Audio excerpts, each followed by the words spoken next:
Today we're going to look at what a distribution is.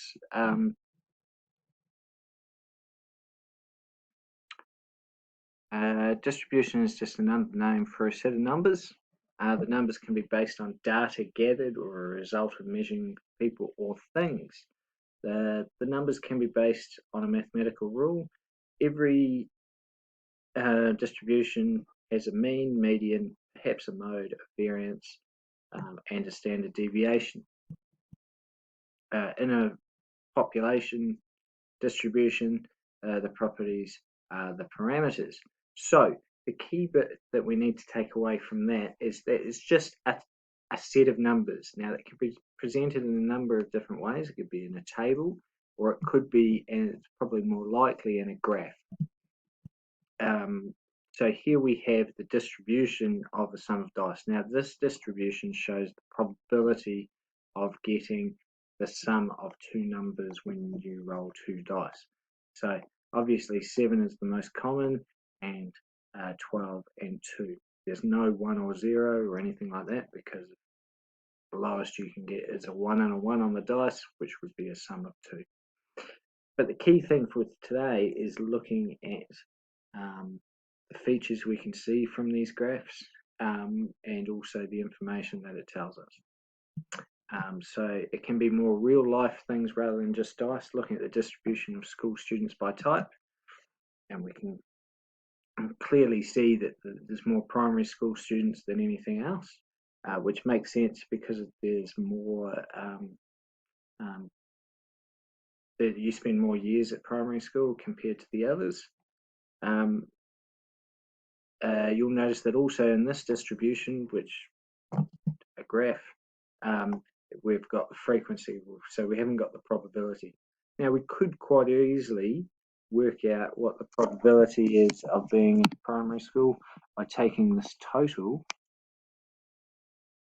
and dividing it by the total number of students from all three together. And that's true of any distribution in a graph with a frequency. Probability and frequency will look exactly the same. Here we've got a distribution of different schools. So we've got single-sex boys' schools, single-sex girls' schools, and co-ed schools, which is obviously the most popular.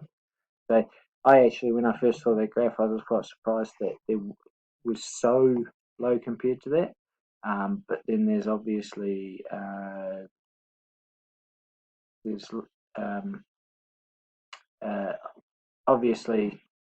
lot more co-ed schools than single-sex schools.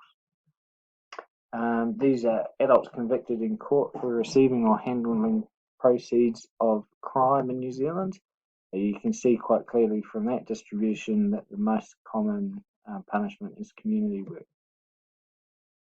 Births registered with 50 most popular boys' names. Again, we've got a distribution that Oliver. If your name's not in there, it doesn't mean that you've got a bad name. It's just that it wasn't popular in 2017. So you can see a lot there already.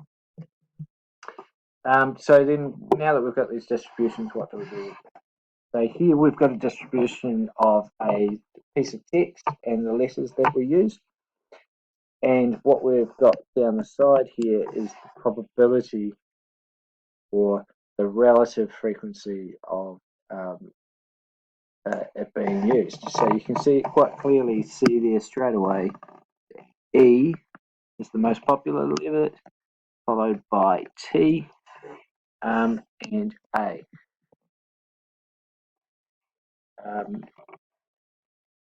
So what we can use this for is to actually work out probabilities. So the probability that C is selected, if I randomly choose a letter, what is the probability C is selected? And that's 0.03. What is the probability that we end up with a vowel, A, E, I, or sorry, A, E, I, O, U? So first of all, A is 0.8 or 0.8, no. Okay, E is equal to 0.13. I is 0.07. O is equal to 0.08. And U is equal to 0.03. So you can see I've taken the values for A, E, I, O, U. I'm going to add them together, which gives me 0.36 is the probability of getting a vowel. The last question there, you can see is asking you what's the probability of getting A through to Z. That's right, A through to W. So if I do A through to W, I would have to add up all those probabilities together. But actually, because I know that it's the probability of getting A through to Z is 100%, or 1, if I take away those values, then it's going to be the same thing. In this case, it's going to be probability of 1 take away 0.02, which means probability of getting A through to W is 0.8. So you can see distributions are really useful to be able to go off and measure it. Now I haven't had to worry about the totals for these questions because the probabilities have already been given in my vertical axis up the top here. You'll see in the next one that we're given frequency. Now, because this is out of 100, the easiest thing to do is that we can work out the probabilities by just putting these numbers over 100.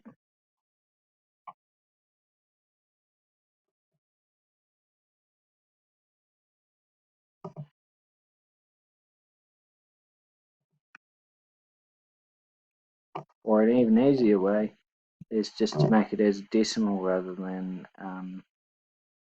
anything else. So I can make this as 10 divided by 100 is actually 0.1.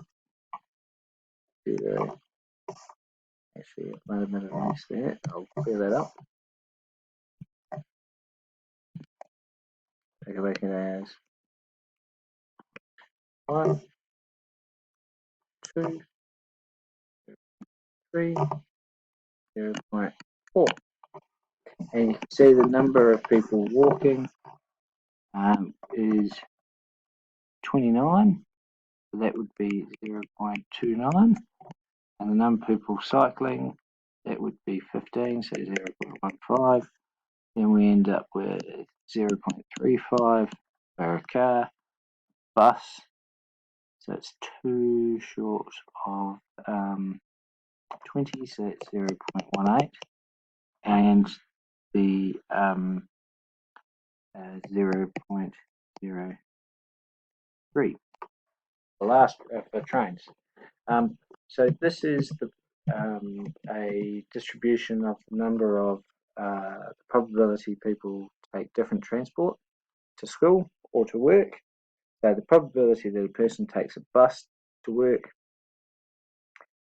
is going to be 18 out of 100 equal to 0. And walking and cycling, so going under your own transport or powered by your own transport is 29.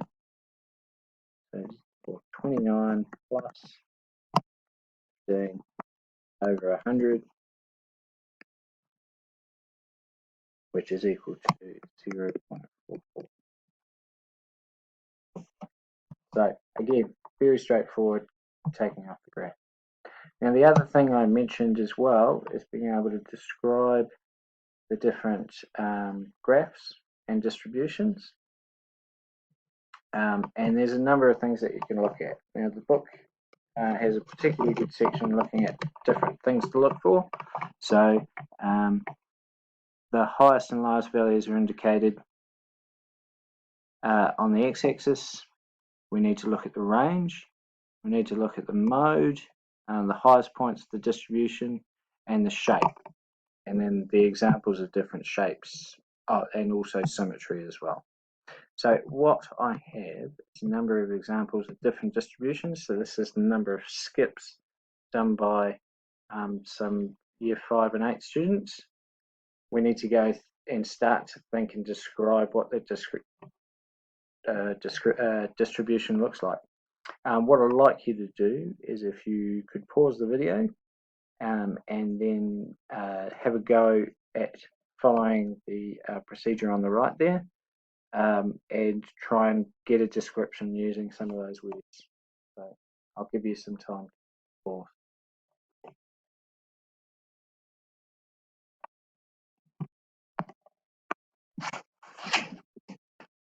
Okay, we'll go through the answers here. So if we take a look straight away, the first thing we can do is look at the range.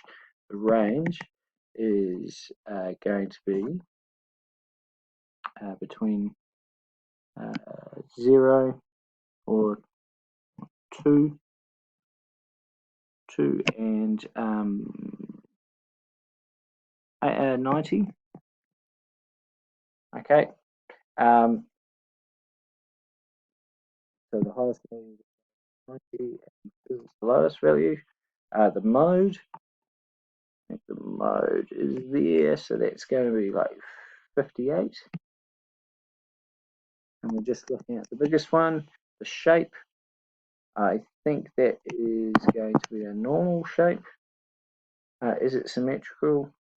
Yes. I don't think it's one of the asymmetrical ones. And that's basically it. Now, obviously, when you write your answers, you won't have the diagram to use. You would have to fill in sentences for each of those. So, 2, give you some time to have a look at that one. And so pause it, have a go on your sheet or on a piece of paper, and then press play when you're ready.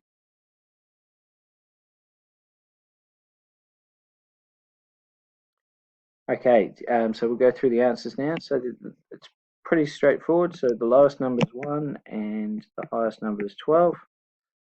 So from memory, this is the birth month, so you would expect it to be between 1 and 12, which means that the range is 11. The next thing is the mode, which I think is slightly, but it's probably a waste of time because most of them are, this one doesn't have one particular peak. So there is a mode there.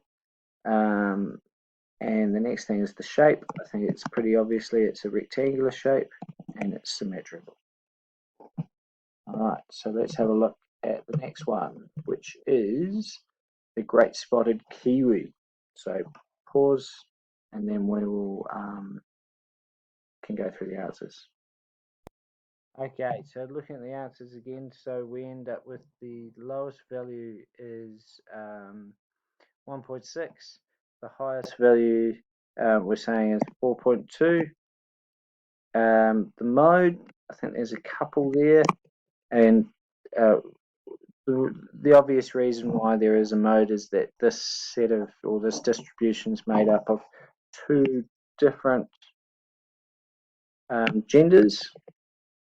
So there's the males and the females are put together. If you separated them out, you would end up with 2 nice bell-shaped curves. So that's, and obviously it's symmetrical as well.